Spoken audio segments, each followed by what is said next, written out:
Quran says, you are busy piling up, calculating, developing your careers, your money, your occupation, your wealth, until you visit the graves. Think about it. When was the last time that you went to a funeral? Was it your mother?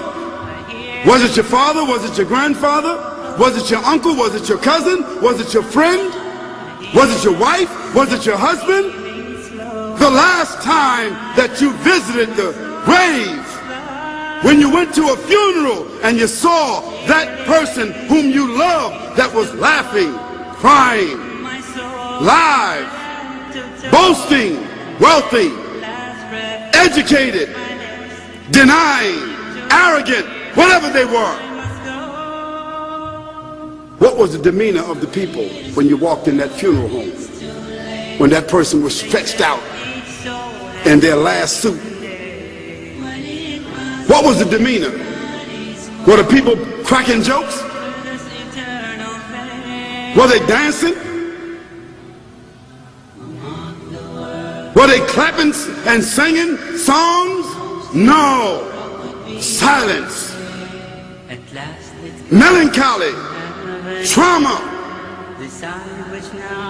Why? Because every person that walked in that room, seeing that person stretched out, the first thing they thought about was not the person. The first thing they thought about was that one day this will be me. So Allah said, Alhaakumut takathur. All of us, all of you are engaged in running your mouths, doing your business, multiplying, buying houses, cars, business, whatever you're doing. And when you're told about God, religion, life, morality, you're saying, look, I ain't got no time for that. I got no time for that. I don't want to hear that. I don't even believe in God. Matter of fact, I don't even know if I'm going to die, and if I do, maybe I'm coming back again. As a matter of fact, science is so sophisticated that I think really that they're on the verge of being able to solve the whole thing of death soon. We ain't got to die. If we got enough money, we don't even have to die. See how arrogant people can be until they visit the funeral house. And then after you go to the funeral house, if you got the guts, if you're able to do so, you go to the grave. And now this is another scenario. And you say to yourself, is that it? I mean, 50, 60 years, scraping, struggling, scheming, lying, stealing, fornicating, jumping up and down, begging, working, and this is the end of it? I mean, is this what's going to happen to me? Are they going to be dropping me into a hole in the ground? A hole in the ground, the same hole that a cat digs after it defecates. Just a little deeper.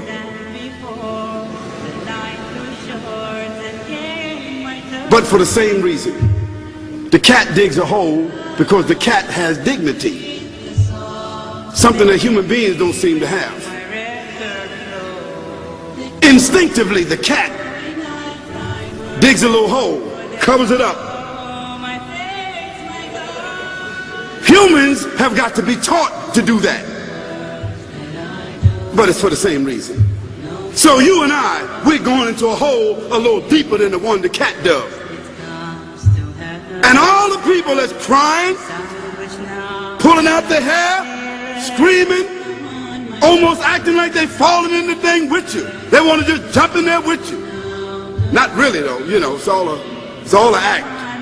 Because ain't nobody really going to jump in there and stay in there. They don't love you that much.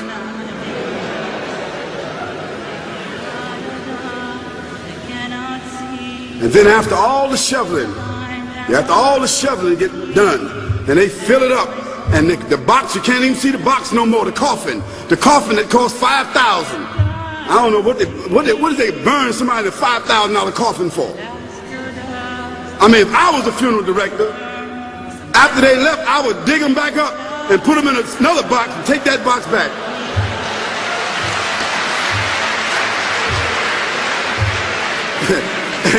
and honestly, I'm telling you, that's what they do. Yeah. So after all the money and all the drama, and they dig that hole and put you in there and cover you up, and everybody goes back to the place, go back to mama's house or daddy's house or whoever's house, and you know, we cook some chicken or whatever it is, and we do a little dancing and drink some scotch and forget all about that person, and then we want the lawyer to come now and talk about, you know, divvying up the spoils. So if that woman who died had a husband, somebody else gonna marry him, you know that. And that man who died, you know that woman, in about 6 months or a year of grieving or whatever it is, she gonna come to understand that she needs somebody else to be with, so she gonna marry somebody. So that means if his suits are still in the closet and he can fit them, who gonna wear them? So it really means that after all this time, and the people walk away from that grave, it's over. What about that person in the grave? What's happening? Because you know and I know that death is almost like sleeping. Death is like sleeping. Your body is gone. Your body is dead. Your spirit is gone. But your consciousness is there. Yes, brothers and sisters, you and I are going to know when the people put us in that box and put us in the grave. We are going to know. Your spirit is gone. You can't shout. You can't call out. You can't say, don't leave me here. But you're going to be hearing and you're going to be seeing, because that's a different kind of consciousness. But you can't move.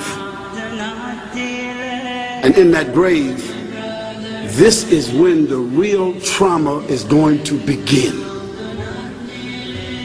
Because there's a reason for humans to go inside the grave. If the Creator wanted to, He could have caused us to live and then disappear into the atmosphere. But He didn't. He caused us to go into another womb called the tomb. You started out in the womb of your mother, and you wind up in the womb of the earth called the tomb. From the womb to the tomb. This is the whole trip. And this is what you have to think about.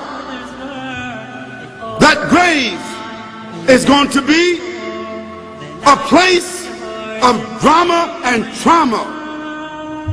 A place where you're going to be questioned before you're resurrected. What happens in the winter? All the leaves fall off the trees and the earth goes dead. And what happens in the springtime? The water comes, generates the earth again, germinates all over again, new grass, new leaves, new flowers, new fruits. So Allah says, and a sign for them is the dead earth. After that, we give it life. And then you eat the fruits from that. So Allah says, the one who gave you life in the beginning, is He not able to give you life all over again in order to judge you? Yes, certainly. You may want to deny it because you don't want to be judged. But you will be judged.